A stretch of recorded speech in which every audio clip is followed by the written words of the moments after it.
Sempre que eu faço um vídeo defendendo aqui a importância do torcedor vascaíno se associar com direito a voto no Vasco da Gama, eu recebo o mesmo tipo de resposta. Pô, pra que eu vou me associar com direito a voto se o voto do sócio não é levado em consideração? Se no final do processo eleitoral vão ser os conselheiros que vão decidir o futuro presidente do Vasco da Gama? Pois bem, essa afirmação aí, ela não é inteiramente verdadeira não. E no vídeo de hoje eu vou explicar por quê. Quer dizer, explicar não, eu vou desenhar.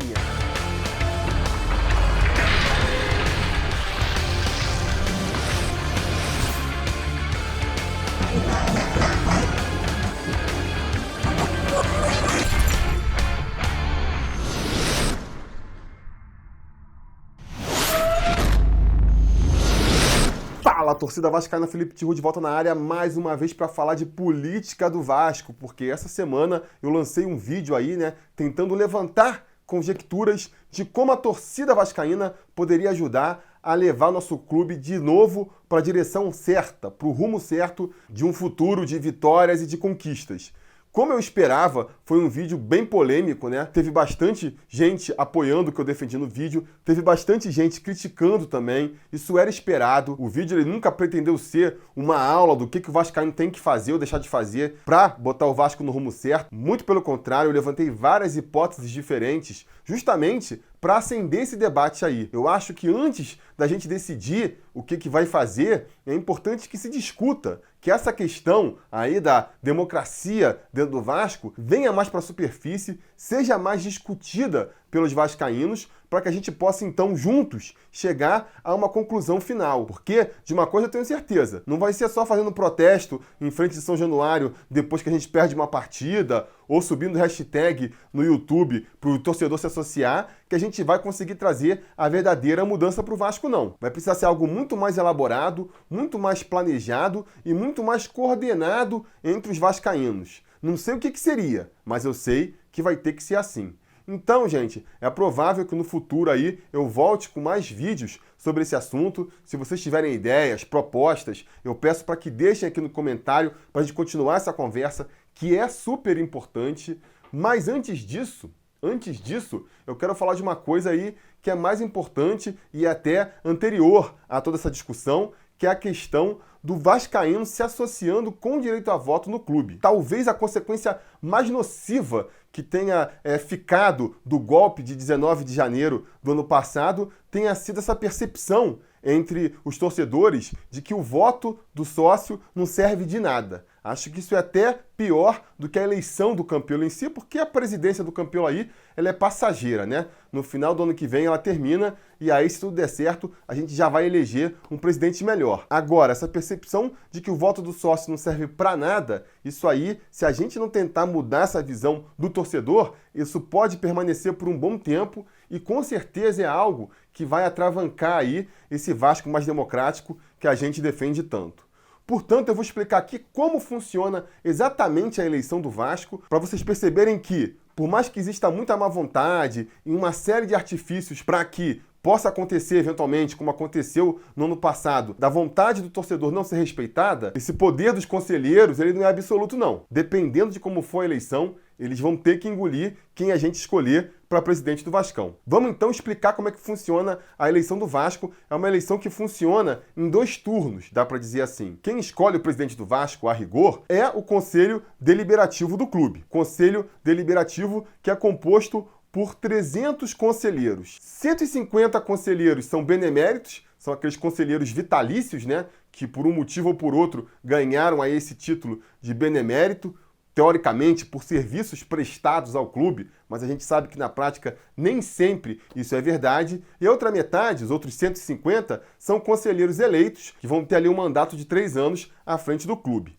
Esses 150 conselheiros são eleitos de 3 em 3 anos, numa votação entre os sócios aptos ao voto, que são hoje cerca aí de 10 mil sócios, por mais que na prática, na hora da eleição lá, normalmente menos da metade desses sócios apareçam para votar. E como é essa eleição, então, para esses conselheiros aí? São inscritas chapas para essas eleições, chapas essas que já têm listadas ali quem serão todos os futuros conselheiros caso a chapa seja eleita. Toda a chapa, então, apresenta uma lista ali com 120 conselheiros que assumirão caso a chapa vença a eleição e mais uma lista dos suplentes também, né? Aquelas pessoas que vão assumir caso um dos 120 titulares, por um motivo ou por outro, não possa mais ser conselheiro. Fora isso, a chapa também já define em quem eles vão votar para ser o presidente e o vice-presidente do Conselho Deliberativo no próximo triênio.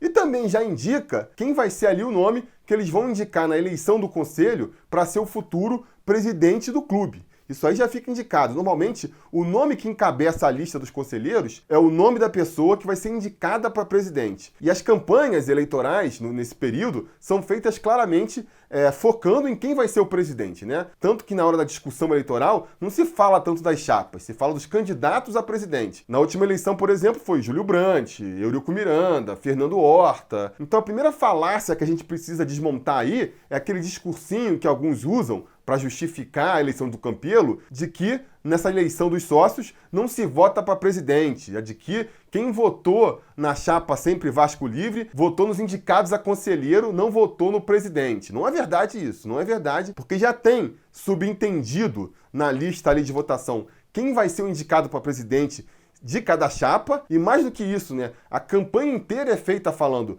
Júlio Brandt presidente, Eurico Miranda presidente, Fernando Horta presidente. Então, você chegar depois ali da reunião do conselho, onde se tem um golpe revertendo a vontade do sócio e justificar isso, falando que o sócio não votou para o presidente, é uma grande de uma balela, né? Bom, mas voltando à vaca fria aqui então.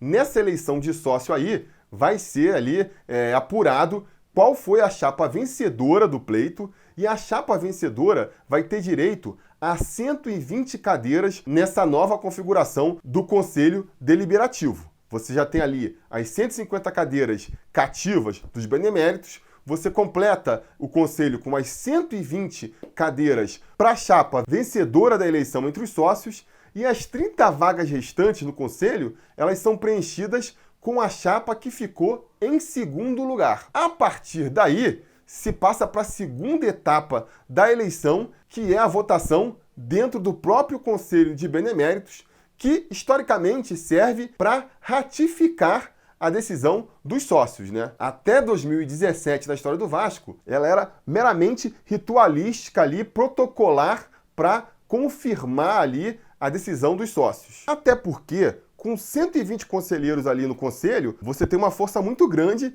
dentro dessa votação, né? 120 conselheiros é mais do que um terço aí dos conselheiros que podem votar. E se a gente levar em consideração que dificilmente o conselho ele fica completo, com seus 300 representantes, fica com mais influência ainda. Se a gente pegar, por exemplo, a última eleição aí, que elegeu o Campelo presidente, ela contou com 242 votos. Ou seja, tiveram aí 58 conselheiros que não apareceram para votar, em sua grande maioria, conselheiros beneméritos, né? Que são pessoas mais velhas, muitas vezes não têm condição mais de ir até a sede náutica do Vasco para votar, ou estão viajando, estão fazendo outras coisas, né? É muito normal que os beneméritos, nem todos, possam estar presentes no dia da eleição. Mas mesmo que estejam, né? Vamos lá simular aqui como seria uma eleição normal no Vasco da Gama. Você tem ali 120 votos garantidos para a chapa que ganhou a eleição. Quem ficou em segundo lugar tem 30 votos garantidos, teoricamente. Então, a chapa vencedora já parte com uma frente aí de 90 votos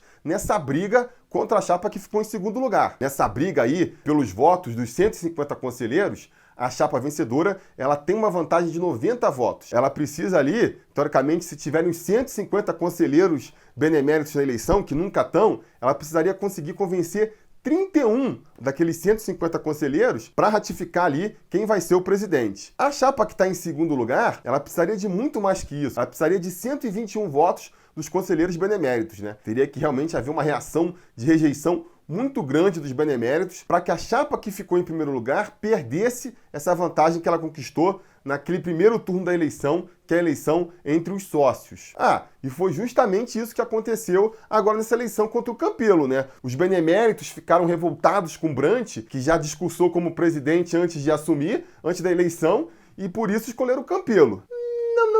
Não foi bem assim a história, não. O fato que fez essa eleição mudar completamente de configuração não foi a declaração do Brandt falando que já era presidente, que ia assumir, que ia fazer e acontecer, aquela coletiva que que o Brant deu lá num hotel e que quiseram botar ali como bode expiatório da derrota dele na eleição do Conselho. Não foi nada daquilo. O que fez o Brant perder a eleição foi a traição do grupo do Campelo alguns dias antes da eleição na Lagoa. Essa que é a grande verdade.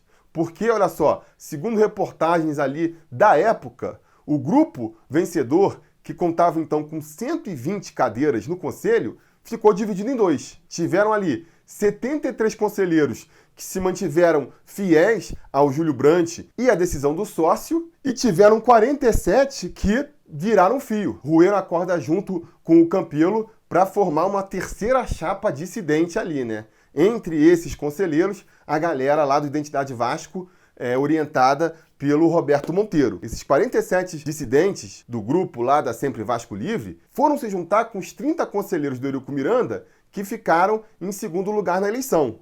Somando, portanto, no total, 77 conselheiros eleitos que eram contra o Brant. Então, se numa eleição normal a gente via a chapa que venceu as eleições partindo com uma vantagem ali de 90 votos na eleição da Lagoa, dessa vez, com esse racha aí, a gente viu a chapa vencedora saindo em desvantagem, porque ela tinha 73 votos dos conselheiros eleitos, enquanto a oposição tinha 77 votos. Quer dizer, ao invés de uma vantagem de 90 votos, ela começa a eleição com uma desvantagem de 5 votos para tirar. Então daí você já derruba duas falácias. A primeira, a de que aquela reunião lá no hotel teria sido a grande responsável pela não eleição do Júlio Brant, porque os beneméritos ficaram muito chateados. Não é verdade. O grande responsável pela derrota do Júlio Brant na Lagoa foi sim a traição do Campelo e os outros 46 conselheiros nomeados pela chapa, e também derruba a tese de que não houve um acordo entre Campelo, Roberto Monteiro e Eurico Miranda, né? E essa tese aí que o Campelo insiste em afirmar de que não houve acordo entre ele e o Eurico Miranda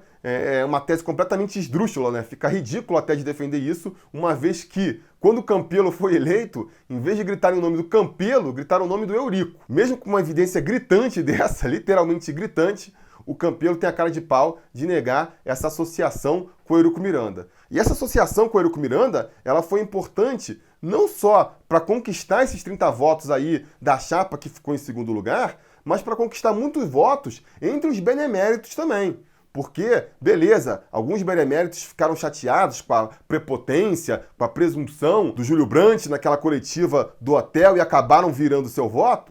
Tudo bem, acho que pode ter acontecido. Repito, não acho que isso foi definitivo para fazer o jogo virar, mas acho que pode ter influenciado de alguma maneira ou outra. Mas, de qualquer maneira, a grande influência aí nesses beneméritos do Vasco é do Eurico Miranda, né? Até porque foi o Eurico Miranda que nomeou muitos deles para estarem lá. Se a gente parar para pensar que o Eurico Miranda foi presidente do Vasco de 2000 até 2008 e que mesmo antes disso ele já tinha muita influência lá dentro do Vasco da Gama, quando ele era apenas vice-presidente de futebol e que já podia estar ajudando ali, mexendo seus pauzinhos nos bastidores para indicar os conselheiros que ele preferia, e também que ele era um cara de muito boas relações, né? Então sabia se aproximar e paparicar quem era importante para ele politicamente. Levando tudo isso em consideração, quem acompanha mais de perto a política do Vasco sempre soube que o Eurico Miranda tinha ali os conselheiros beneméritos dentro do bolso dele, né? Tinha grande influência ali sobre aquele grupo, tanto que todas as vezes em que não foi presidente do Vasco, quando ele saiu para o Roberto Dinamite assumir, ali de 2008 até 2014, e depois agora no final com o Campelo assumindo, nessas duas situações o que aconteceu com ele? Virou presidente do Conselho de Beneméritos. Essa aí talvez seja a prova mais cabal da influência dele entre esses conselheiros. E aí não deu outra, né? Se você for ver ali entre os conselheiros que foram votar, apareceram dos 150 conselheiros que poderiam aparecer, apareceram 92, o que parece que até foi uma presença bem grande de beneméritos, e mesmo assim é pouco, né? 92 de 150 é cerca aí de 60% dos beneméritos que apareceram para votar. E aí eles votaram massivamente com o Campelo mesmo. A conta que se tem aí é que 77 desses 92 conselheiros votaram no Campelo e apenas 15 acabaram votando no Júlio Brant. Então, os beneméritos, eles tiveram uma influência na eleição? Tiveram, mas que nem eu já ilustrei aqui, se não tivesse tido esse racha na chapa vencedora, nem assim o Júlio Brant teria sido impedido de virar presidente. É só a gente fazer a conta aqui, ó. Os números finais da eleição no Conselho foram de 242 votos, sendo 88 para o Júlio Brant e 154 para o Campelo. Ora, se você pega ali aqueles 47 votos que migraram da chapa vencedora para essa chapa pirata que apareceu aí no dia da eleição. Ou seja, você tira 47 votos da chapa vencedora, que ficaria, portanto, com 107 votos, e pega esses 47 votos e bota na chapa perdedora, a chapa do Júlio Brandt, a chapa do Júlio Brandt ficaria então com 135 votos e, portanto, passaria a ser a chapa eleita. Seria a chapa eleita aí com uma diferença de 28 votos. Então vocês podem ver que por mais má vontade que tivesse dos beneméritos, porque o Júlio Brandt é um aventureiro, porque o Júlio Brandt falou que era presidente antes de ser eleito, por mais que tenha toda essa lenga-lenga aí que se falou, o que foi decisivo mesmo para o Júlio Brandt perder a eleição foi a traição do Campelo e dos outros 46 conselheiros lá, a sua maioria da identidade Vasco. Como evitar que isso se repita? Ora, é bem simples. É só garantir que na próxima eleição só vão concorrer chapas puro sangue. Porque essa chapa que foi eleita aí na eleição de 2017, do finalzinho de 2017, né?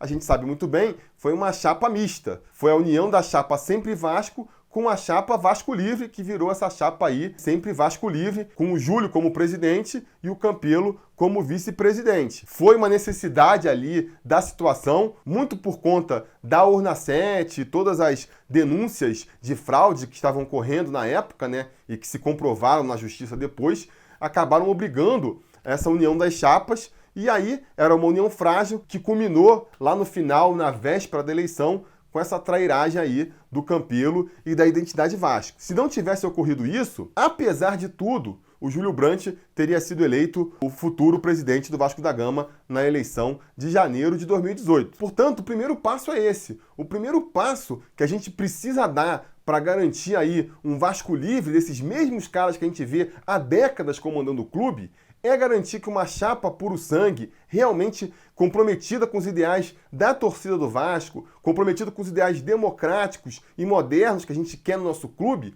tenha condições reais de ganhar. Porque não se enganem, né? Pesquisas são feitas ali nas vésperas das eleições, dos meses que antecedem as eleições, e vão dando o termômetro de como está a corrida eleitoral. Se, lá no final de 2017, a Sempre Vasco tivesse a convicção de que sozinha ela seria eleita, obviamente que ela não teria se unido com o Campelo, ainda mais dando 47 cadeiras para eles na lista lá da chapa. E, como eu acabei de comprovar aqui, com 120 conselheiros da Sempre Vasco votando no Júlio Brandt, o Júlio Brandt teria sido eleito presidente. Então o cenário mais realista é esse, né? Se a gente, a torcida do Vasco, se associa em peso, aproveita aí esse mês de julho para se associar como sócio geral e já poder votar na eleição do ano que vem, se a gente fizer isso e conseguir eleger uma chapa moderna e democrática puro sangue, a gente já vai ter a garantia de que eles vão assumir a presidência em 2021. E mais do que isso, um cenário otimista aí, se a gente conseguir que tantos torcedores vascaínos se associem com o direito a voto, a ponto da gente ser maioria nesse colégio eleitoral do Vasco, porque olha só, o colégio eleitoral do Vasco é ridículo, eu comentei aqui,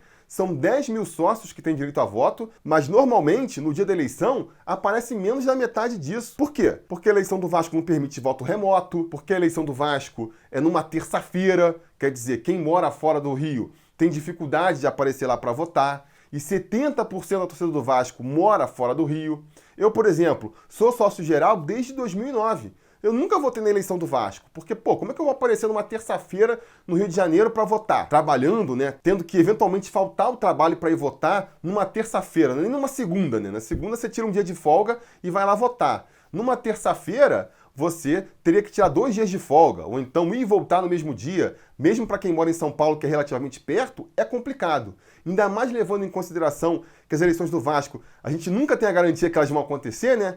Você vai lá, se prepara, tira férias, pede folga, sei lá o que for, aí chega na sexta-feira, você descobre que a eleição foi adiada, porque rolou uma liminar na justiça, por isso ou por aquilo. Quer dizer, a garantia é zero. Como é que você espera que um torcedor de fora do Rio de Janeiro vá lá votar? Então o colégio eleitoral do Vasco fica muito pequeno, fica reduzido aí a cerca de 5 mil votantes. Se de repente a gente consegue mudar isso aí, para que na próxima eleição, vamos supor, fiquem 15 mil votantes, que esses 10 mil novos votantes seja uma galera realmente torcedora, que não tem aqueles vícios de quem está vivendo ali aquela política do Vasco há 10 anos, que já tem problema pessoal com um ou com o outro, sabe? Aquela confusão que a gente sabe que acontece e que está levando o Vasco para essa draga aí que tá. Quem sabe a gente, assim, não só elege a primeira chapa, a chapa vencedora, que vai botar 120 cadeiras no conselho, como elege também a segunda chapa, a chapa que fica em segundo lugar e vai botar mais 30 conselheiros já no conselho. Aí sim seria o mundo ideal, porque aí a gente teria 150 conselheiros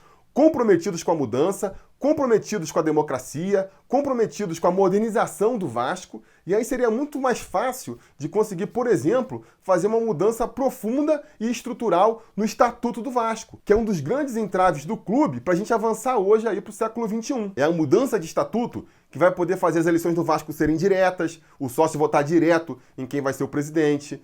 É a mudança de estatuto que vai permitir que o sócio-torcedor possa votar para presidente, que a gente possa votar remoto, e mais um bando de vontade de torcedor aí, que até hoje não aconteceu, com a justificativa de que, não, o Estatuto do Vasco não permite. No último vídeo que eu fiz lá, dando sugestões de como mudar o Vasco, eu cheguei a propor público zero, boicote nos jogos, cheguei a propor desassociação em massa também do sócio-torcedor, e muita gente foi contra. Muita gente foi contra, não, é exagero, se a torcida não for no jogo, aí que o Vasco perde mesmo, se a gente se desassociar em massa, aí que o Vasco fica na pindaíba mesmo, e são justificativas válidas, né? No que meu ponto difere de quem criticou aí, é que eu acho que, eventualmente, um baque momentâneo ali, uma porrada que vai te derrubar momentaneamente ali, se ela for responsável por depois de fazer você crescer, ela é melhor do que você não ter baque nenhum e continuar lá embaixo, né? Esse aí é o meu argumento. Mas para a gente não chegar nesse extremo, nessa medida extrema aí, que é, sei lá, propor um público zero ou uma desassociação em massa, a gente precisa então se associar e tentar mudar isso no voto. E tem que ser rápido, tem que ser até o final de julho, porque senão passa o prazo de 1 ano ali para você ser sócio, contribuinte, e aí você só vai poder votar na próxima eleição lá em 2023. Se aguenta o Vasco nessa draga por mais 4 anos?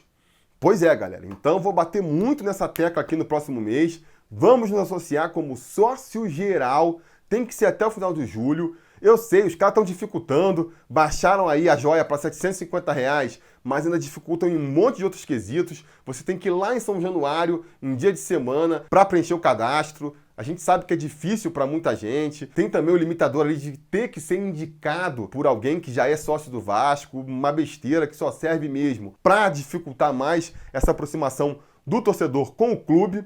Mas é uma dificuldade que a gente tem que atravessar para conseguir justamente dar essa virada no clube aí, né? Tirar essa galera que tá lá e fazer a roda voltar a rodar. Vai ser difícil nesse começo, mas se tudo der certo, depois da roda rodando ali, depois de quebrar da inércia, ninguém mais para a gente. Então vamos se associar lá. Até agora, até o momento que eu tô gravando esse vídeo, parece que só 12 pessoas aproveitaram essa redução da joia e é muito pouco, é muito pouco. A gente tem que invadir o colégio eleitoral do Vasco, porque só assim a gente vai conseguir fazer a mudança que a gente quer no clube da maneira mais suave e menos traumática, vamos dizer assim. Beleza? Então é isso. Se associem lá como sócio geral no Vasco até o final de julho. Vamos buscar essa direta já no Vasco. #direta já no Vasco. E a gente vai se falando.